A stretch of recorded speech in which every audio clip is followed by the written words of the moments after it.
ఒక 7, 8 నెలల పాటు ఏ విధమైన ఫిజికల్ యాక్టివిటీ లేకుండా, గ్రావిటీకి సంబంధించిన ఏ యాక్టివిటీస్ లేకుండా ఉంటే, they can develop some health issues also కదా! యెస్. ఈవెన్ అంటే ఒక వ్యక్తిని మనం ఇలానే ఒక తాడుకి వేలాడదీస్తే కట్టేసి ఎలా? వేలాడదీస్తే, తలకిందులుగా మీరు వేలాడదీసేసి ఒక డార్క్ రూమ్‌లో అసలు ఏమీ కనబడకుండా మనం టైం మీద ఫుడ్ అవన్నీ పెట్టినా గూడా అక్కడ అతనికి కూడా మీకు ఆ సమస్యలొస్తాయండి. సో, డెఫినిట్‌గా అదే కాకుండా అండి ఇప్పుడు చాలా వరకి గతంలో వెళ్ళిన వ్యోమగాములు గూడా వారి ఏజ్ పెరిగిన సమయంలో వారు చూసారు చాలా ఇష్యూస్ వచ్చాయి.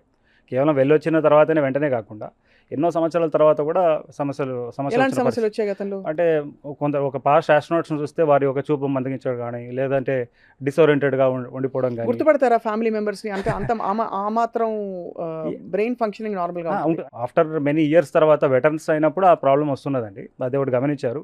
అయితే ఇప్పుడు సునీత విలియమ్స్ పరిస్థితి ఏమిటి అనేది మనం చూడాలి. అంటే ఆమెకి రికవర్ కావడానికి చాలా సమయం పడుతుంది. ఆల్రెడీ ఎక్సర్‌సైజెస్ ఎన్ని జాగ్రత్తలు తీసుకున్నప్పటికీ ఇంకా ఆమెలో ఏదైతే ఆల్రెడీ జరిగిన డీజనరేషన్ లాస్ట్ 9 నెలల్లో ఎంతైతే తన బోన్ డెన్సిటీ తగ్గిపోవడం గానీ, చూపులో ఏదైనా మార్పు గానీ, లేదా కాగ్నిటివ్ థింకింగ్స్‌లో ఏమైనా మార్పు గానీ, ఇవన్నిటిని సరిజేయడానికి ఎన్నో నెలలు పట్టే అవకాశం ఖచ్చితంగా ఉంది.